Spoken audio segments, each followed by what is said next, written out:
Haleluya, haleluya, haleluya. Kami kan berserah karena kami tidak sendirian. Engkau Allah yang selalu ada bersama dengan kami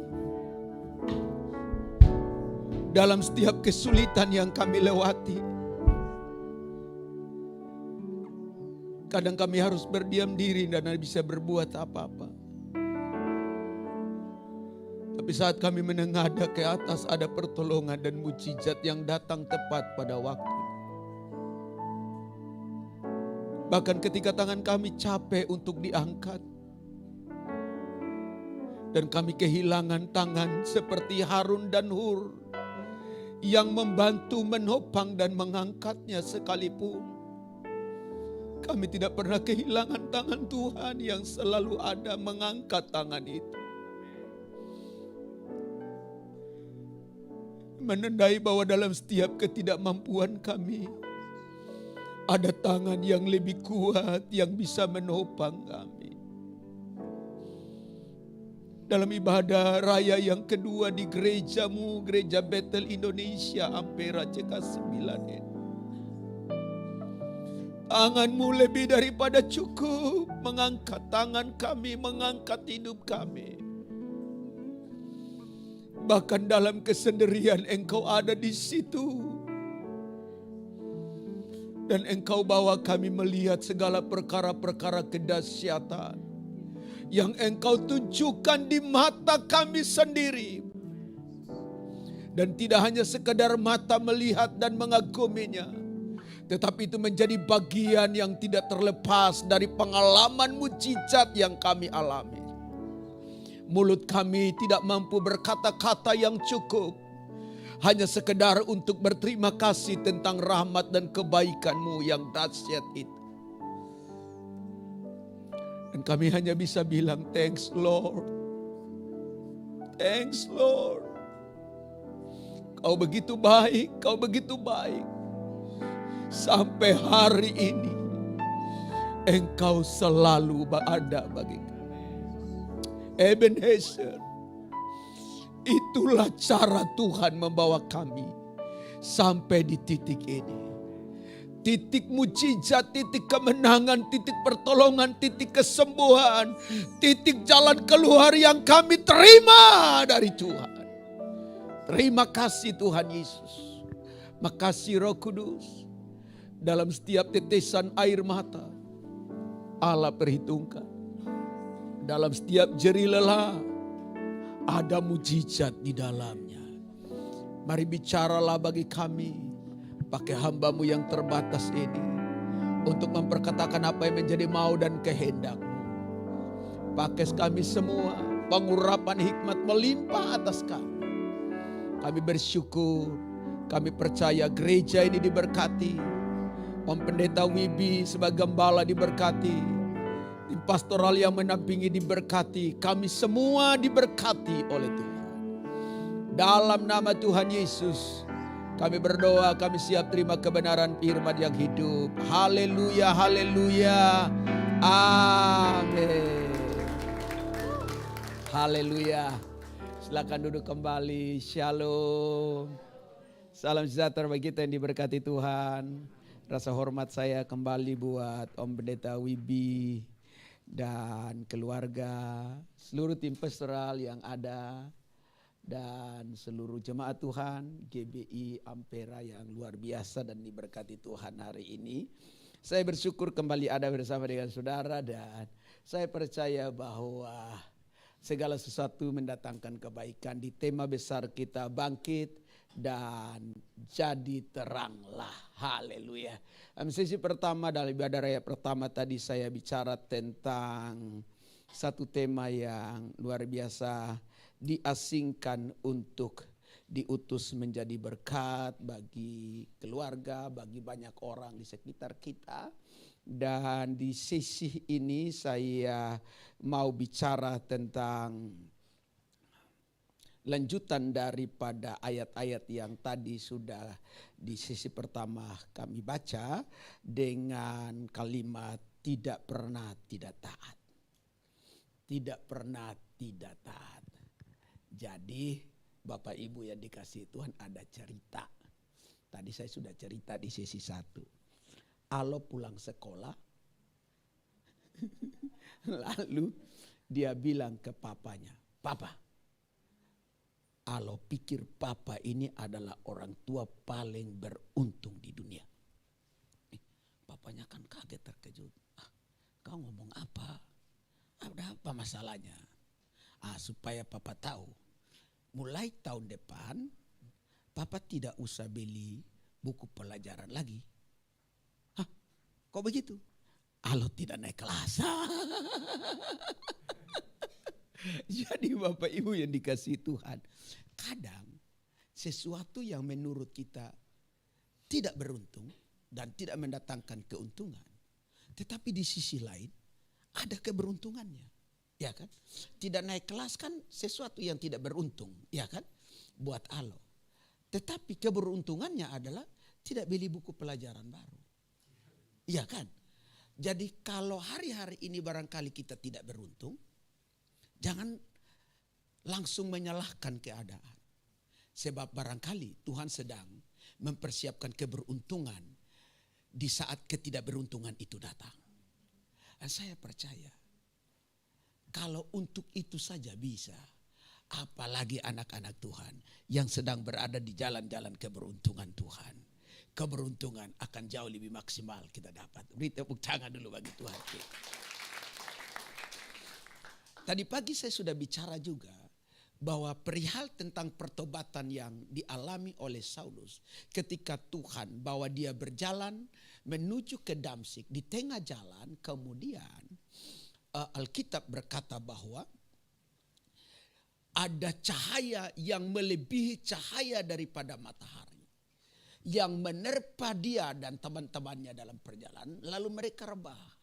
Dalam rebahnya Tuhan berfirman kepadanya, "Paulus, kenapa kau menganiaya aku?" Lalu dia berkata, "Tuhan, siapakah engkau?" Lalu Tuhan berkata, "Akulah Yesus Kristus yang kau aniaya. Engkau akan diasingkan dan diutus menjadi berkat. So jangan lari lagi." Haleluya. Karena kalau kau paksa untuk lari, maka kemudian engkau akan berhadapan dengan galah rangsang. Galah rangsang itu seperti ini Bapak Ibu. Ada bilah yang panjang. Bilah panjang ini semacam sebuah kayu panjang. Ujungnya itu lancip, dibuat tajam. Dan bilah ini dipakai untuk mengatur jalan ternak.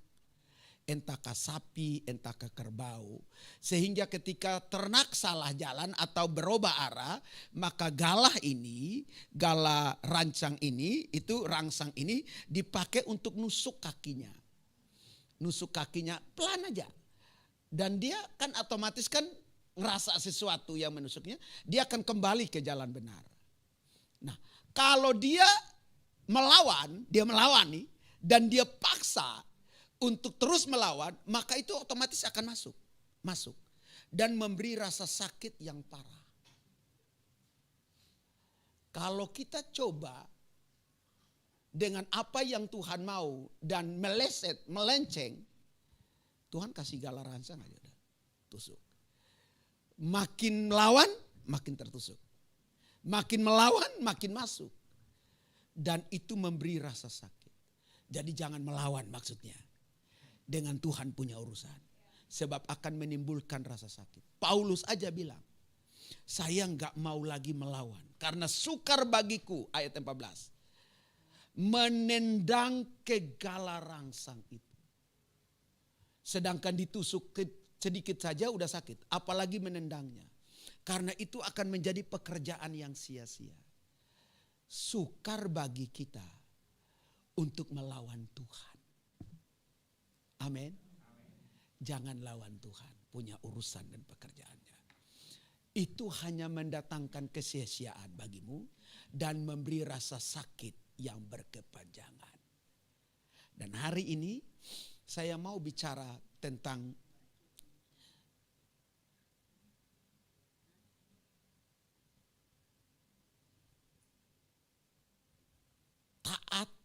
tidak pernah tidak taat.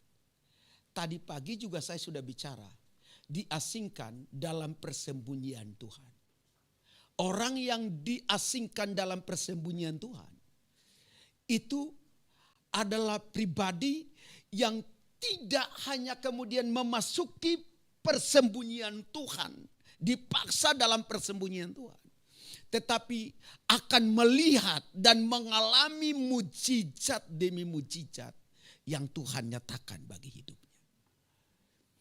Pak, Bu, hari ini di dalam gereja ini kita sedang ada dalam persembunyian Tuhan. Untuk apa? Dipersiapkan menjadi orang-orang yang akan menjadi berkat. Dalam persembunyian Tuhan. Bukan cuma kita diizinkan lihat mujizat, tapi mengalami mujizat. Saya percaya soal mujizat itu soal kecil, urusan Tuhan kerjakan. Bapak Ibu, saya lihat pakai sepatu ini kan, agak keren ya. Saya khotbah di satu tempat, kebetulan gembalanya ulang tahun. Dan saya tahu dia ulang tahun karena dia undang saya khotbah 2 kali. Habis sesi pertama, kemudian dia gak ada hujan, gak ada angin, tiba-tiba dia bilang, Pak Pendeta, coba kita turun ke bawah lagi mau karena itu gerejanya di mall. Jadi turun ke bawah kan lagi minum-minum, mau ngopi bareng gitu sambil nunggu sesi kedua kan. Lalu masuk ke tempat yang ada sepatunya. Saya pikir dia kan ulang tahun, harusnya gua yang bawa kado ya kan. Coba lihat mana yang cocok. Cocoknya yang ini, keren kan? Ya, harganya juga lumayan lah, lumayan. Ya nggak mungkin. Orang yang ulang tahun, kita yang dapat berkat. Nah, keren. Loh, Bapak Ibu, ini adalah bagian dari cara Tuhan menyatakan mujizat-mujizat yang di luar akal kita. Saya ngomong ini bukan untuk Bapak Ibu. Ini enggak. Hanya ingin kasih tahu aja. Berkat Tuhan itu kapanpun, dimanapun, dengan cara apapun. Itu kaget datang dengan tiba-tiba. Keren ya. Amin ya. Haleluya. Enggak ulang tahun aja dapat kado, apalagi ulang tahun. Yang penting kita mau masuk dalam persembunyian Tuhan. Nah, hari ini di sisi ini saya mau bicara tidak pernah tidak taat. Kita lanjutkan ayat pembacaan dari Kisah Para Rasul pasal 26. Tadi pagi saya sudah baca dari ayat 12 sampai dengan ayat yang ke-18. Nah, siang ini saya mau baca ayatnya yang ke-19. Mulai dari ayat 19. Sebab itu ya Raja Agripa. Paulus sedang berdialog dengan Raja Agripa tentang bagaimana peristiwa pertobatannya di kota Damsyik itu. Bagaimana cara Tuhan memenangkannya dan menyatakan mujizat pertolongannya kepadanya ketika dia harus berurusan dengan Tuhan karena dia ingin membinasakan orang-orang Kristen itu. Bagaimana ketika dia dinyatakan cahaya yang melebihi cahaya matahari. Sampai pada hari ini saya belum pernah lihat cahaya yang lebih terang dari cahaya matahari. Bapak Ibu yang dikasihi Tuhan. Dan kemudian dia harus jatuh. Dan kemudian dia harus membutuhkan waktu pengasingan untuk menjadi berkat. Kepada penglihatan yang dari sorga itu. Sesuatu yang datangnya dari atas. Sesuatu yang datangnya dari sorga. Begitu kuat memberi respon yang besar bagi orang yang mendapatkannya. Tidak pernah aku tidak taat. Paulus orang hebat, orang berpendidikan, anggota Sanhedrin, seorang yang betul-betul diperlengkapi dengan keilmuan yang cukup. Ini orang berpengaruh. Orang berpangkat, orang yang dikagumi, orang yang dihormati, orang yang tidak dianggap sebelah mata, apalagi nggak pakai mata, iya kan? Orang yang benar-benar kemana akan disanjung, akan dihormati, diberi porsi tempat duduk paling depan. Orang yang betul-betul bukan sembarang orang, bukan orang yang diremehkan. Ini benar-benar orang yang orang, bukan orang-orangan. Ya, orang-orangan itu di sawah. Ya. Bahkan kalau kadang-kadang kita ini kan kehadiran kita tidak dianggap hadir, ya kan? Tidak diharapkan hadir. Nah, itu mirip orang-orangan tuh, ya kan? Iya. Nah, Bapak Ibu yang dikasihi Tuhan, Paulus orang yang penting pada waktu itu. Tetapi ketika dia lihat penglihatan itu, dia bilang apa? Untuk penglihatan yang dari sorga itu, tidak pernah aku tidak taat. Pak, Bu, berapa banyak firman yang kita dengar? Dan berapa banyak persentase ketaatan kita terhadap firman yang kita dengar? Paulus dengarnya satu kali, lihatnya sekali. Dia bilang tidak pernah aku tidak taat. Kita yuk, mari kita nguji diri sendiri. Berkali-kali dengar, berkali-kali gak taat. Ya kan? Tapi saya percaya jemaat di GBI. Ampera ini. Itu selalu taat. Tidak pernah tidak taat. Beri tepuk tangan dulu bagi kita. Haleluya. Mungkin harus memasuki ruang persembunyian ilahi. Yang gak mudah buat kita. Yang penuh dengan tetesan air mata. Tetapi untuk itu aku tidak pernah tidak taat. Tetapi mula-mula aku memberitakan kepada orang-orang Yahudi di Damsyik, di Yerusalem dan di seluruh tanah Yudea dan juga kepada bangsa-bangsa lain, bahwa mereka harus bertobat dan berbalik kepada Allah serta melakukan pekerjaan-pekerjaannya sesuai dengan pertobatan itu. Karena itulah orang-orang Yahudi menangkap aku di bait Allah dan mencoba membunuh aku. Pak, Bu, untuk melakukan proyek Allahi, orang banyak gak senang. Bahkan orang-orang yang menganggap dirinya berohani gak senang. Karena ada banyak orang merasa disaingi. Ada banyak orang hari-hari ini dalam pekerjaan ilahi pun merasa tidak perlu banyak orang lakukan itu. Lebih daripada cukup dia aja. Gak perlu orang lain, dia aja yang di depan. Dan ketika Paulus tampil, banyak orang gak nyaman. Karena apa? Mereka merasa terganggu. Kita mau melakukan pekerjaan Tuhan, orang di sekitar kita terganggu. Kita mau hidup benar, orang terganggu. Betul gak? Kadang-kadang yang terganggu itu orang di paling dekat kita. Bu, kita rajin gereja, kadang suami terganggu tuh. Ada bapak-bapak yang istrinya rajin, anak-anaknya rajin, terganggu di rumah. Gereja melulu. Ada? Pak, bertobat Pak. Bu, ada gak bapak-bapak yang rajin, Pak, ibu-ibu terganggu di rumah? Gereja lagi. Lama-lama kita mati. Ada? Bu, bertobat. Amin. Ada kalanya kita melakukan yang benar. Orang yang terganggu. Loh, kita yang berupaya melakukan yang benar menurut Tuhan punya mau, orang yang terganggu. Orang yang rasa gimana gitu loh. Orang yang rasa aneh. Hello, saya mau bilang begini. Gak usah pusing dengan orang punya omongan. Orang mau rasa aneh, mau rasa lucu, mau gak tahu mau bilang apa, itu orang punya urusan. Yang penting kita jalan bersama dengan Tuhan. Tetapi oleh pertolongan Allah, lihat ini baik. Orang-orang yang jalannya dengan Tuhan terus baik. Aku dapat hidup sampai sekarang ini. Bilang, aku hidup sampai sekarang ini. Itu karena pertolongan Allah. Kalau bukan karena pertolongan Allah, mungkin COVID kemarin lewat. Saya ini kena COVID. Tapi saya tidak tahu kalau saya kena COVID. Jadi ceritanya saya waktu diundang makan oleh salah satu teman. Ini kilas balik ya masa COVID. Itu parah-parahnya. Lalu kemudian teman ini mau pergi ke Lombok. Jadi kita kan harus ada alatnya. Colok-colok hidung itu. Habis colok, lihat garis 1. Berarti clear kan? Negatif. Saya ambil alat itu, itu yang tusuk-tusuk itu. Saya kasih masuk di saku baju. Pulanglah saya ke rumah. Saya kasih keluar, kasih simpan di atas kulkas.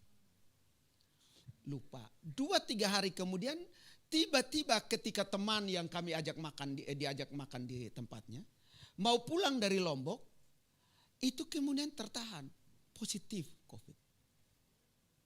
Wah.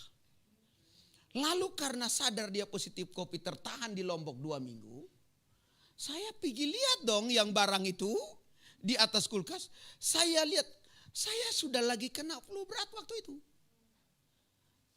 Jangan-jangan dugaan saya enggak meleset. Waktu saya lihat strep 2, berarti kan positif. Saya bilang, Tuhan, ini bisa diangkut ke Wisma nih. Ya kan?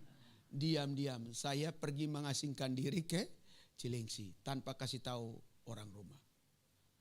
Saya bilang saya mau ke Cilengsi, nginap beberapa hari di sana, rasa aman, semua puji Tuhan baik. Bisa lewat. Tapi karena ada sampai hari ini pertolongan Tuhan dari banyak orang yang lewat. Gak harus kemudian rupa-rupa. Pokoknya satu rupa saja dengan Tuhan punya urusan. Beres, haleluya. Nah, di mana saja itu barang sudah itu? Saya baca sampai mana tadi itu? Pertolongan Tuhan Allah. Aku dapat hidup sampai sekarang. Dan memberi kesaksian kepada orang-orang kecil dan orang-orang. Kesaksian kita harus menyentuh semua level kehidupan orang. Mulai dari orang kecil, siapa itu? Pedagang asongan, orang kecil siapa itu? Penarik becak, orang kecil siapa? Tukang ojek, orang kecil siapa yang bikin sampah, sapu-sapu sampah di jalan. Itu orang kecil. Orang yang tidak dilihat dipandang seperti orang.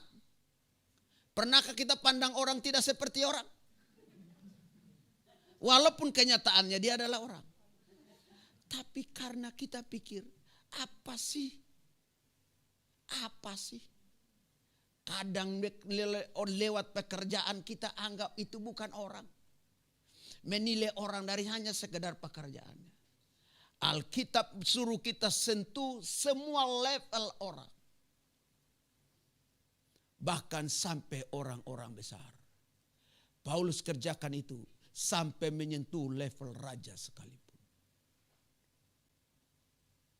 Itu yang dikerjakan. Pesan pertobatan, pesan kebenaran, pesan keselamatan harus menyentuh orang kecil, orang besar, orang sedang.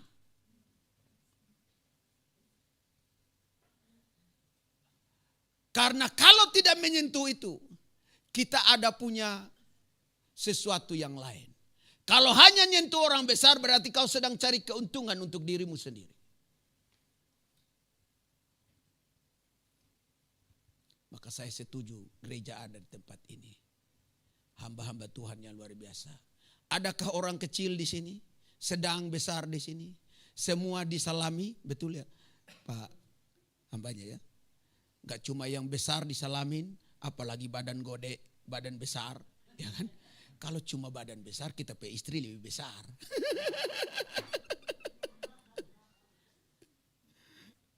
Salaman.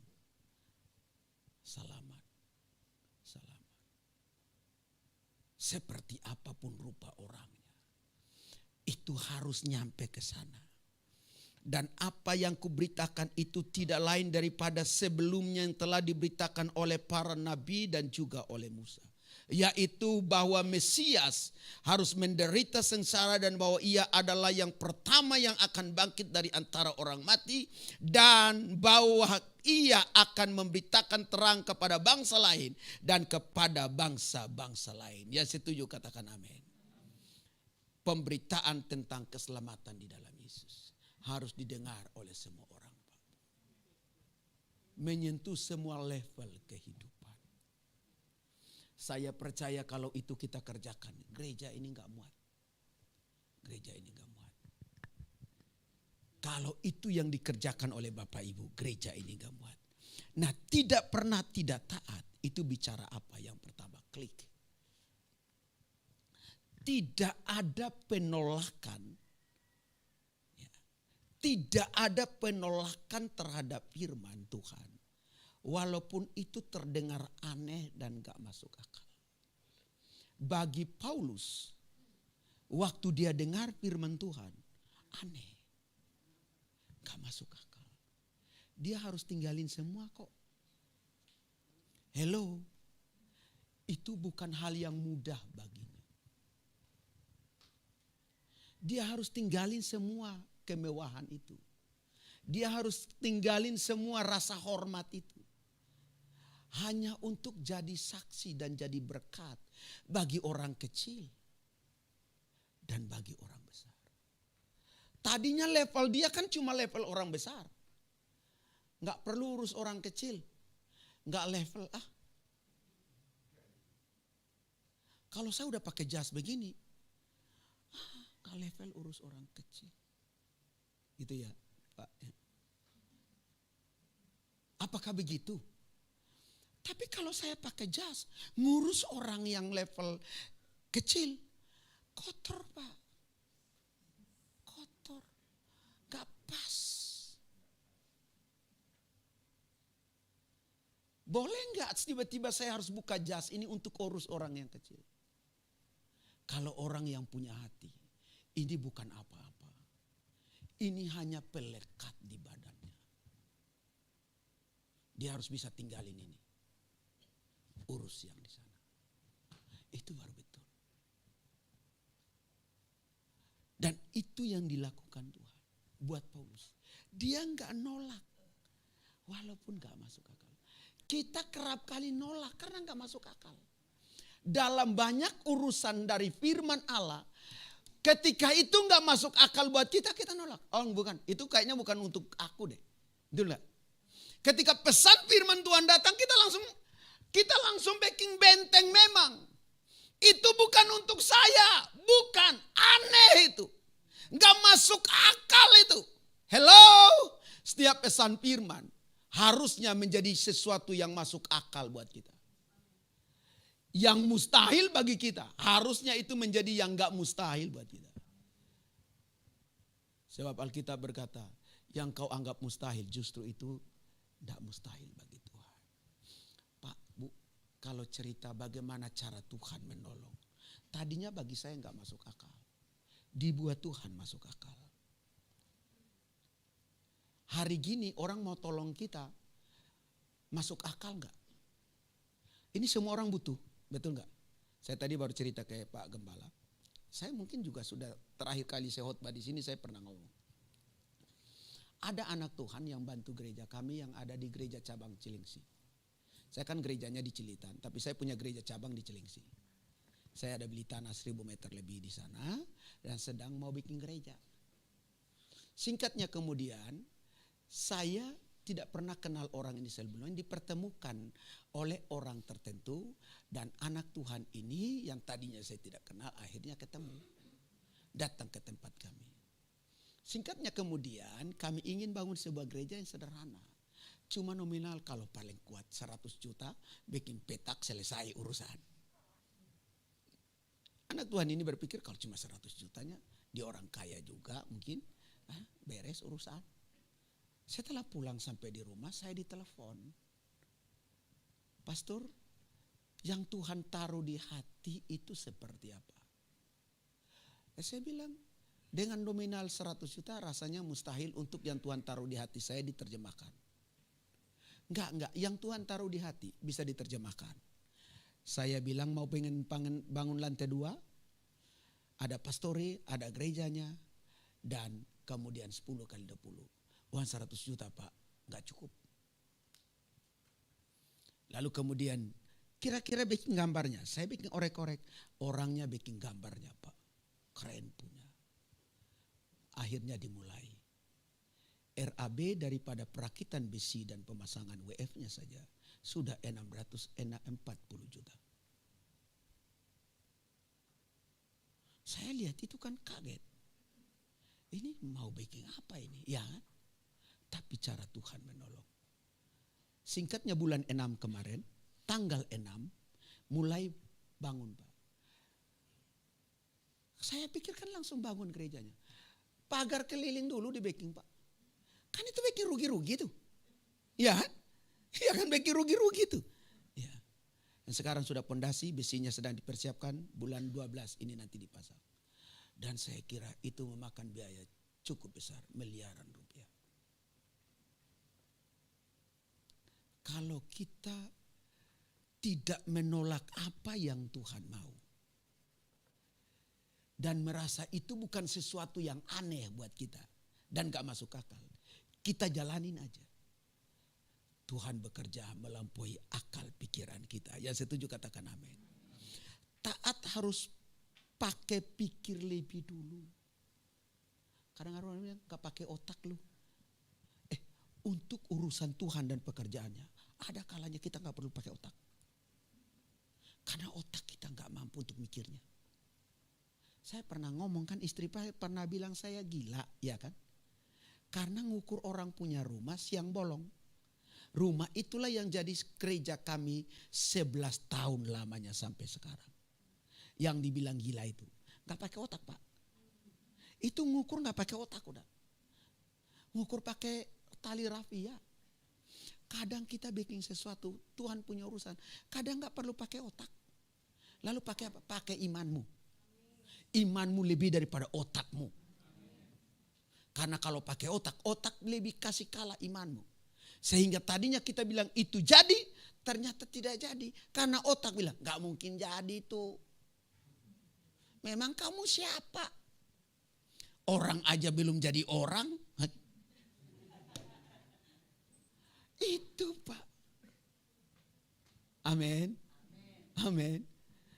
Bapak Ibu lihat saya ini masuk akal gak kalau jadi pendeta yang lagi khotbah depan saudara? Saya karena kalau bercermin, masuk akal gak sih? Ya. Saya ini orang kampung Pak, Bu. Ya kan? Kalau lahir di sini kan keren, ya kan? Ini orang kampung. Bukan cuma kampung, kampungan. Udah kampung rasa kampungan lagi, ya kan? Setelah datang ke Jakarta kampungannya hilang, Bu. Keren punya, ya kan? Mantap. Iya. Itu buktinya laku. Ya kan? Kalau orang kampungan gak laku. Ya kan? Laku. Udah punya istri, anak 3. Laku, ya kan? Iya. Daripada orang kota gak laku.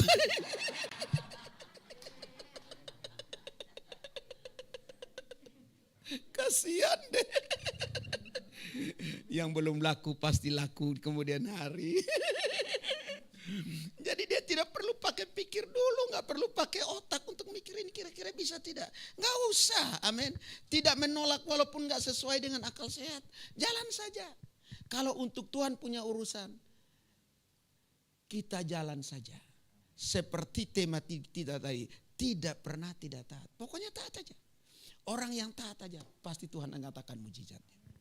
Saya tahu, kalau gereja ini masih bisa ada sampai hari ini. Karena ada hamba-hamba Tuhan. Ada Om Gembala dan keluarganya memilih tidak pernah tidak taat. Semua yang Tuhan mau taat aja. Tim pastoral memilih tidak pernah tidak taat. Lakuin aja. Berat gak? Berat. Ya.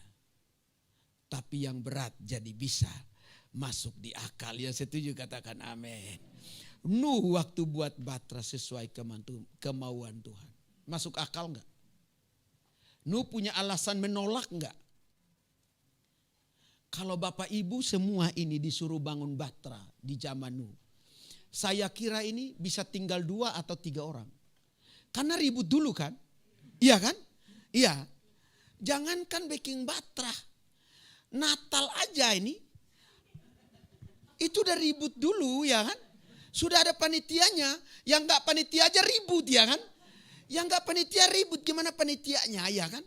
Tak cocok ini buat saya ini ya. Kalau ribut terus sampai Natal, gak jadi Natal Pak. Iya kan? Bawaan kita kan belum baking sudah ribut dulu. Belum jalan udah ribut dulu. Gimana buat batra? Nuh sampai kemudian ditinggal seorang diri. Ya, baking. Orang-orang bilang gak masuk akal. Tapi lihat ini baik. Ketika dia memilih untuk taat. Ketika dia memilih untuk tidak pernah tidak taat. Semua urusan berjalan. Tangan Tuhan menyelamatkannya. Pak, ketika kita memilih untuk tidak pernah tidak taat, Tuhan selamatkan rumah tanggamu. Mungkin sedang diambang perpecahan, diambang kehancuran, diambang yang sudah tidak ada lagi harapan untuk dipulihkan. Tuhan selamatkan. Tuhan selamatkan anakmu yang sudah berantakan sekalipun. Ketika engkau memilih taat kepada Tuhan, Tuhan selamatkan. Tuhan selamatkan bisnismu yang barangkali orang bilang begini, sudah gak akan mungkin pulih. Tapi ketika engkau memilih untuk tidak pernah tidak taat, artinya selalu taat sama Tuhan dan pekerjaannya, baru urusan itu. Saya percaya Tuhan punya berbagai cara untuk menyatakan pertolongannya. Tuhan itu gak habis cara. Pernah gak kita berkelahi sampai habis cara? Ada toh? Ya, berkelahi aja habis cara Pak. Berkelahi. Suami istri berkelahi. Pernah gak tiba-tiba diam-diaman? Berkelahi sampai diam-diaman. Dari banyak ngomong sampai diam-diaman. Pernah? Karena sudah tidak punya cara lagi berkelahi. Betul ya? Satu kali saya sama istri, jangan pikir pendeta lalu tidak pernah berantem. Berantem tapi saya tidak pernah rabat tangan ke istri. Saya sudah mungkin cerita ya, tapi saya cerita ulang. Tidak apa-apa ya. Saya cerita boleh ya. Ya. Saya kan punya istri kan orang Batak, saya orang Timur. Ini garis keras semua, radikal habis.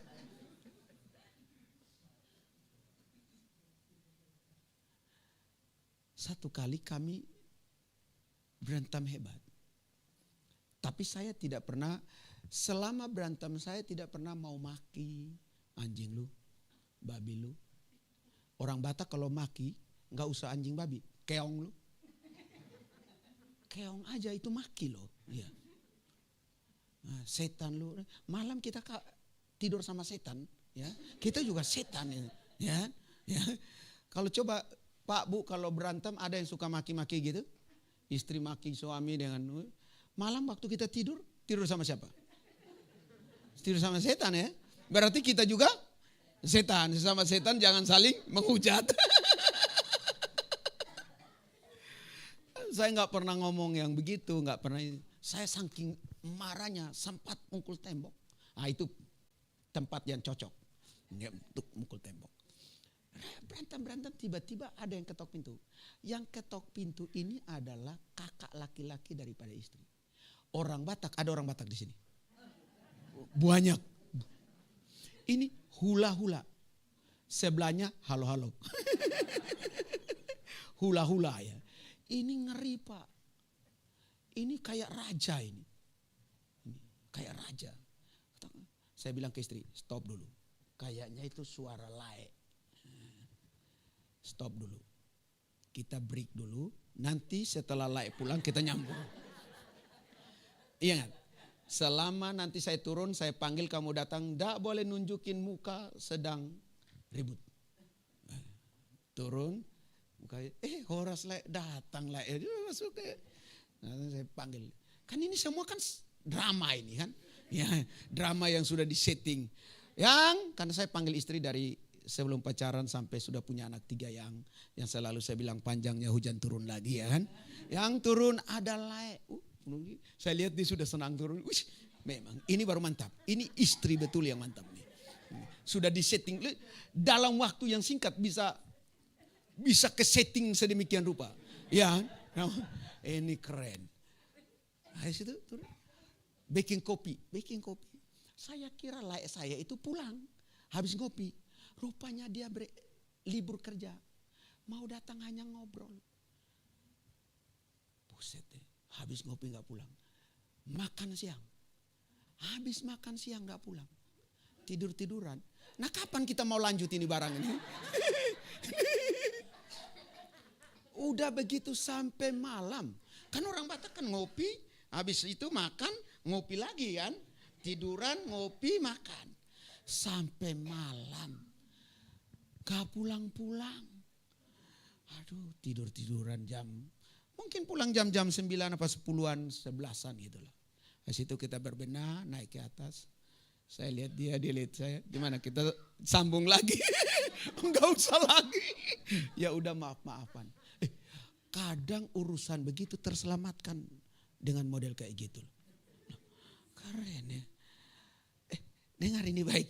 Nuh ketika dia membuat batra, dia enggak berbantah dengan Tuhan. Pak Bu, urusan persoalan rumah tangga kalau kita enggak berbantah saja selesai. Masih bisa diajak ngomong aja beres. Amin. Jadi kalau ibu-ibu kalau ada masalah ketika bapaknya sudah ajak ngomong ya sudah kasih omongan lah. Amin. Amin. Saya selalu bilang dari 10 persoalan saya sama istri. Walaupun saya tahu dia salah. 1 kali minta maaf duluan itu mujizat. Aduh orang Batak ini keras ya. Orang Timur kayak saya aja bisa ditaklukkan. Maka sadarlah saya beberapa hari yang lalu saya hadiri ulang tahun pernikahan dari Bapak Pendeta Kiki Cahyadi, Ketua BPD kita. Yang khotbah Bapak Pendeta Jason Balang Papoeng, Ketua Umum PGPI. Istri saya udah gak mau datang. Tapi entah kenapa saya paksa dia harus datang. Aduh dia dapat materi yang bagus untuk lawan saya itu. Nyampe tiba-tiba Pak Pendeta ini khotbah begini. Jadi begini. Kalau gembala di gereja karismatik, gembalanya suaminya, maka istrinya ketua sinodenya. Dapat materi baru. Setiap kali ada sedikit bunyi, yang ingat saya ketua sinodenya. Mata gitu. Berat Pak, kita ini boleh hebat di sini Pak. Nyampe rumah, iya ma. Ngeri, ketua sinode mau lawan itu Eporus tuh.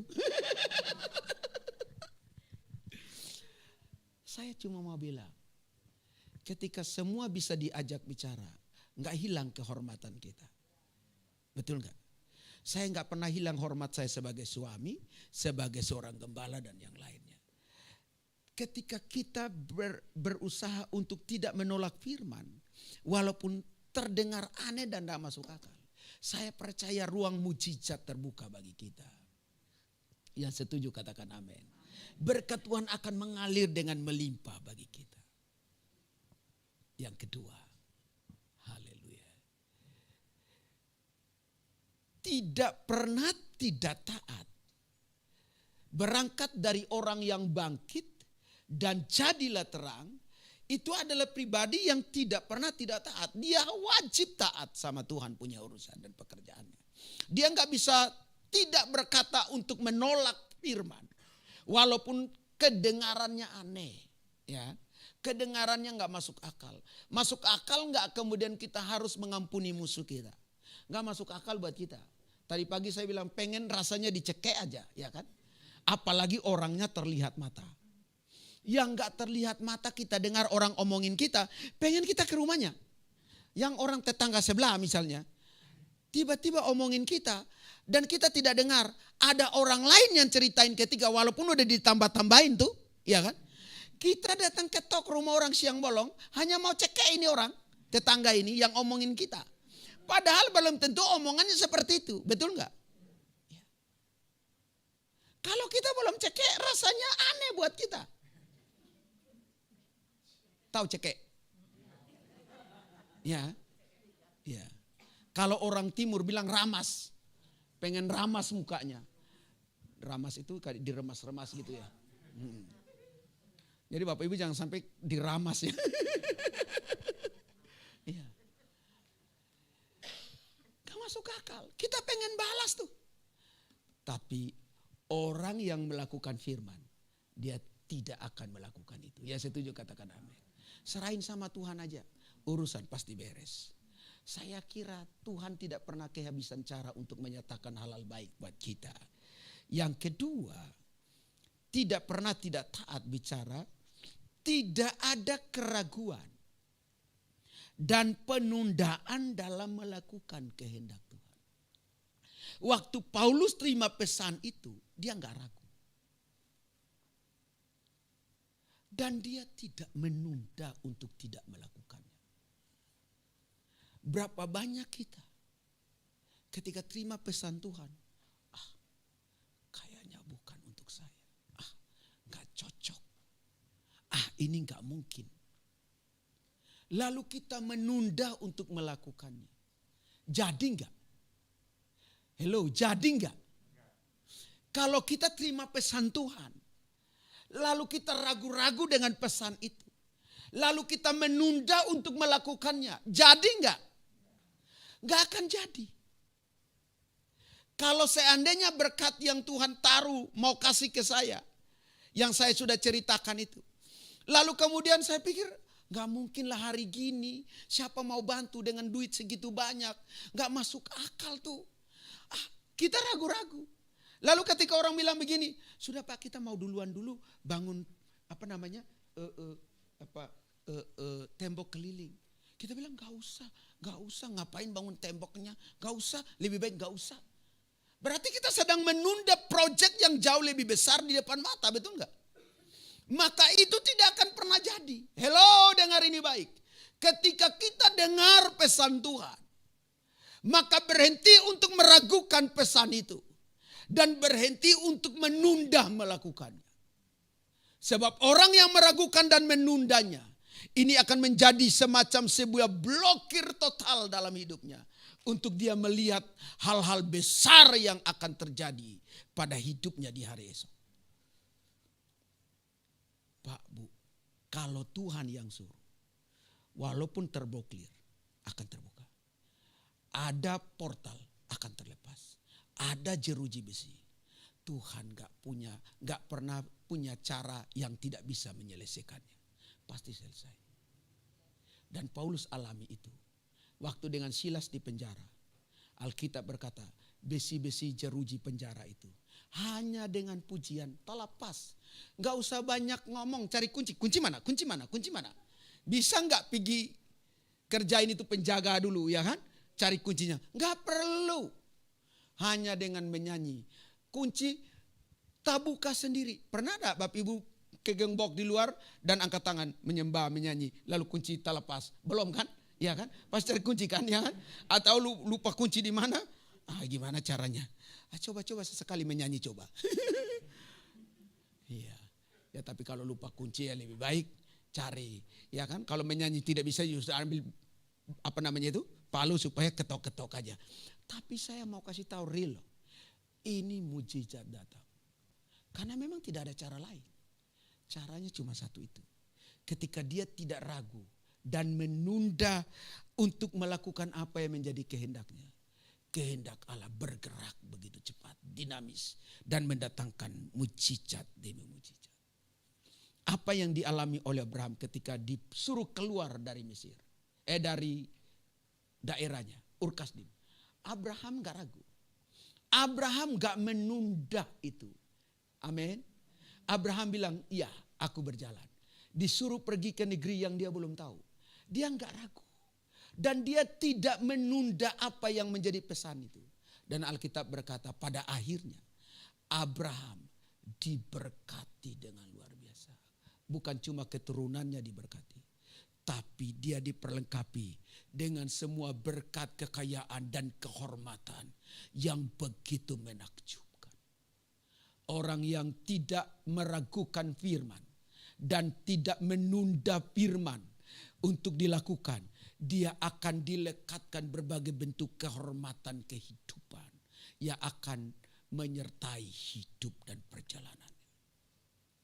Rumah-rumah tangga kita akan dikagumi orang.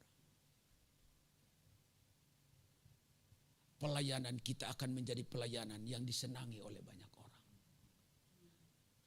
Bisnis kita akan mengalami kejayaan demi kejayaan. Karena bagi saya berkat Tuhan tidak bergantung pada setiap musim-musim kehidupan. Musim boleh berganti, tapi berkat Tuhan tidak pernah berganti. Karena berkat Tuhan itu tidak bergantung pada musim. Dia tahu waktu yang terbaik untuk menyatakan berkat dan mujizat bagi kita. Yang penting bagi kita tidak meragukan Tuhan. Dan tidak menunda apa yang Tuhan mau. Banyak kali kita suka tunda sih. Ya kan? Urusan komsel di rumah aja kita nunda-nunda. Aduh jangan saya deh. Ibu bisa nggak melayani hanya bawa kolekte? Jangan saya malu Lo cuma hanya bawa kantong kolekte. Tapi berpikir bahwa barang ini yang Bapak Ibu buat ini, pegang sorong-sorong ini pikiran cuma sorong-sorong saja gitu. Ya, yang saudara lakukan itu upahnya tidak jauh berbeda dengan yang saya sedang lakukan hari ini di khotbah ini. Pilih kulit permen yang mungkin dibuang anak-anak sekolah minggu, saudara ambil, orang tidak tahu taruh di sini, lalu buang ke tempatnya. Sama berkatnya, upahnya sama. Amin. Bedanya aja yang saya di sini lama. Sorong-sorong itu upahnya sama, Pak. Tahu sorong-sorong? Sorong-sorong tuh diedarin ya. Ini kan bahasa sononya masih ya. Saya nggak tahu ya, saya sudah bulukan di sini juga masih ngomong gitu aja. Nggak tahu kapan ini bisa hilang ini. Tapi kenyataannya gitu, berkatnya sama. So jangan menunda apa yang Tuhan taruh di hati. Tuhan ingin supaya sesuatu yang baik terjadi, jangan tunda. Tuhan rindu supaya saudara melayani, jangan tunda. Tuhan rindu supaya saudara bisa berdoa, ada di hadirat Tuhan, jangan ditunda. Amin. Tuhan rindu supaya saudara mau dipakai Tuhan, jangan ditunda. Kalau ada rumah saudara yang rindu dipakai untuk apa namanya itu? Komsel atau apa itu? Pak? Komsel ya kan? Jangan tunda. Jangan alasan banyak. Saya nggak bisa masak lah, saya sudah sering bilang. Hari ini kita nggak perlu pandai masak. Jarimu cukup hanya untuk mendatangkan masakan ke rumah. Iya kan? Cek. Siapin duit aja. Kan duit kan gak perlu pintar masak. Iya kan? Keluar dari lemari selesai urusan. Iya kan? Betul gak? Iya. Yang masalahnya kalau gak ada duit. Sudah banyak ketik. Datang mau bayar pakai apa? Iya. Tapi ingin saya katakan begini. Jangan pernah ragu dan menunda proyek ilahi yang Tuhan rindukan dalam hidup. Paulus gak berhenti melakukan itu. Dan ketika dia memilih untuk tidak menunda, Alkitab berkata, wow, semua kemuliaan Tuhan dinyatakan padanya. Paulus dipakai Tuhan dengan luar biasa. Boleh beri tepuk tangan dulu bagi Tuhan. Dan semua kehormatannya dahulu, Tuhan kembalikan. Ingat Ayub, waktu anak-anaknya diambil, waktu kesehatannya sampai tidak lagi orang bisa mengenalnya, waktu istrinya tinggalkan dia, waktu semua kekayaan, kehormatannya semua habis. Alkitab berkata pada Ayub pasalnya yang ke-42, ayat-ayat itu melengkapi kalimat ini. Tuhan ganti 2 kali lipat. Beri tepuk tangan bagi Tuhan. Tuhan gak pernah berhutang bagi kita. Asal kita jangan tunda melakukannya. Maka hari ini berhenti menunda apa yang Tuhan kehendaki. Saya nggak tahu apa yang Tuhan ingin saudara kerjakan bagi gereja ini, bagi pekerjaan Tuhan. Tapi kalau memang Tuhan sedang memberi pesan dan perintah, jangan ragu dan jangan tunda. Lakukan saja, kerjakan dengan iman. Kau pasti akan mengalami perkara-perkara mujizat yang luar biasa. Dia tidak ragu-ragu dan bingung. Dia tidak tanya sini, tanya sana. Apa memang betul inikah? Apa memang betul inikah? Kan kalau kita dapat sesuatu kan kita tanya sini, tanya sana dulu kan. Supaya dengan alasan begini. Supaya kita mendapatkan semacam apa namanya itu? Penjelasan. Kalau orang itu jelasin sesuai dengan Tuhan punya mau. Kalau tidak. Hello. Kita tidak butuh orang memberi penjelasan untuk Tuhan punya urusan. Karena itu yang kita dapat. Cukup kita dengan Tuhan. Dari yang kau yakini, pasti akan Tuhan nyatakan mujizat. Itu yang tadi saya bilang tempat saya itu. Itu miliaran masuk akal gak? Hello. Tapi itu yang dia terima. Itu yang dia lakukan. Dan saya tidak lihat ini jatuh miskin. Saya nggak lihat dia melarat. Yang saya tahu, Tuhan selalu buka berkat-berkat yang lain. Pak, Bu, dengar ini baik. Kalau kita dapat sesuatu dari Tuhan, terkait dengan urusan pekerjaan Tuhan, Jangan ragu dan jangan tunda melakukannya. Barangkali Bapak Ibu diberi kepercayaan untuk melakukan sesuatu yang baik di gereja ini. Ya toh? Jangan tunda itu. Melekatkanlah dirimu dan lakukanlah itu. Pasti Tuhan akan campur tangan dalam setiap urusan-urusan dalam hidupmu kelak. Yang ketiga, yang terakhir. Haleluya. Habis ini saya harus pergi di Polda Metro Jaya jam 1 dan jam 4. Jadi saya harus cepat toh. Ini sudah jam 12 ya kan, mau jam 12. Haleluya. Pas memang. Kita atur pas jam makan siang. Haleluya. Memang kalau pendeta lagi khotbah itu di atas, pokoknya apa yang dia ingat dia omong aja udah, haleluya. Omong dulu baru mikir ya. Sampai di rumah, oh ternyata salah omong, enggak apa-apa. Tuhan tahu.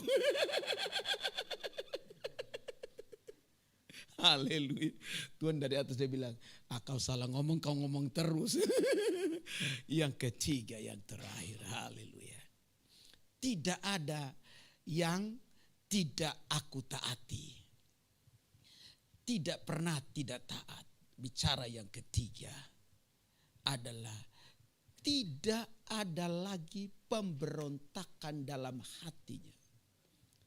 Pikirannya, tindakannya atas apa yang Tuhan lakukan. Ini ngeri nih. Kalau dalam tindakan kan terlihat. Pemberontakan dalam tindakan itu terlihat betul. Tapi kalau dalam pikiran, dalam hati, enggak terlihat. Tetapi itu masalah besar. Ini yang sering terjadi. Kita salaman, senyum. Padahal harusnya itu bukan senyuman yang baik. Ya kan? Senyum mengharapkan kematiannya. Ya, betul enggak? Ya. Karena enggak kelihatan, Pak. Enggak kelihatan. Jadi tidak pernah tidak taat adalah tidak ada pemberontakan lagi dalam hatinya. Paulus ke Damsyik itu melakukan pemberontakan dan pembinasaan, betul? Dan dari pikiran, hati, dan semua aktivitas hidupnya selalu aja pemberontakan. Tapi ketika dia dijamah Tuhan, hilang itu. Kadang dalam Tuhan punya urusan, waktu dengar khotbah begini, kita memberontak nih. Ini singgung-singgung terus. Singgung-singgung terus. Aku gak akan ke gereja lagi. Bukan cuma gereja di situ ya, supaya kau tahu ya. Dengar ini baik. Gak boleh, amin. Mimbar gak pernah dipakai untuk mencela Bapak Ibu. Iya kan?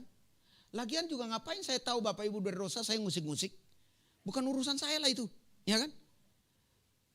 Tapi saya menyampaikan kebenaran. Bapak Ibu tahu gak sebelum kebenaran ini Bapak Ibu terima dari saya? Saya kan dapat dulu dari Tuhan. Betul gak? Betul gak? Kan saya yang terima duluan. Tuhan ajar saya dulu. Baru ini keluar ke Bapak Ibu.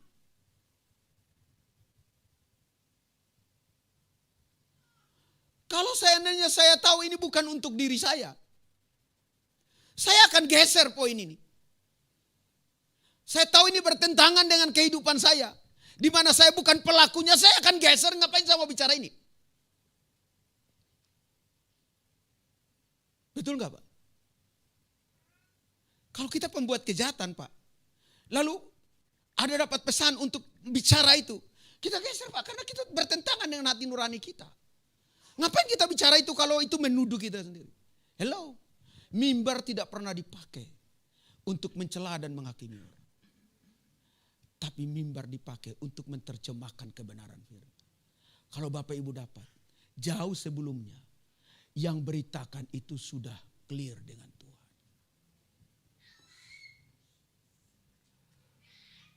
Saya tidak mau pakai pikiran saya, hati saya itu memberontak terhadap apa yang Tuhan lakukan. Saya relakan pikiran, hati, perasaan dan seluruh hidup saya. Tuhan, suka-sukamu mau buat apa? Aku mau ikut saja.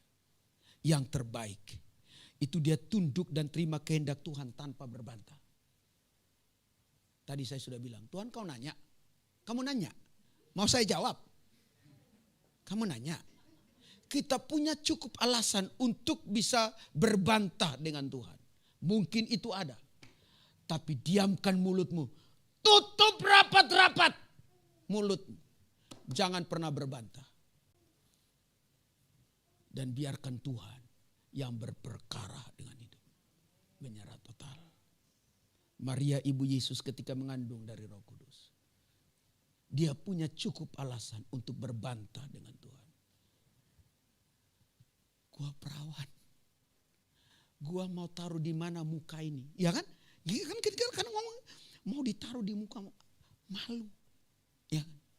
Tapi ketika dia tidak mau berbantah dengan Tuhan. Dari sekian banyak alasan yang cukup untuk dia bisa melakukan perbantahan. Ketika dia serahkan diri total kepada Tuhan. Hati, pikiran, perasaannya clear dengan Tuhan. Aman. Dia gak perlu lari kan? Melarikan diri, gak perlu. Ya kan? Dia terima semua itu. Dengar ini. Orang yang pikiran, perasaan dan hatinya beres. Dari roh pemberontakan terhadap apa yang menjadi pesan Tuhan. Dia tidak perlu kabur. Dia tidak perlu lari dari dunia kenyataan. Dia hadapi itu. Dia clear dengan Tuhan. Dia tidak perlu berbantah. Hari ini, apapun keadaanmu, jangan berbantah. Izinkan Tuhanlah yang membalut semuanya. Barangkali sakit ya, kecewa, luka ya. Tapi saya percaya, saat kita tidak punya cukup alasan untuk berbantah, maka Tuhan punya cukup alasan untuk menyatakan kebaikan-kebaikan bagi hidup kita. Buktinya Paulus. Dia lewati semuanya. Dan dia menjadi orang yang hebat. Dipakai Tuhan luar biasa. Hari ini Bapak Ibu mau jadi orang-orang yang bangkit. Dan jadi terang kan? Tidak pernah tidak taat. Itu jawabannya. Haleluya. Tuhan Yesus kiranya memberkati kita. Dan saya percaya berkat Tuhan melimpah luar biasa. Mari tim musik. Tim PPW ke depan.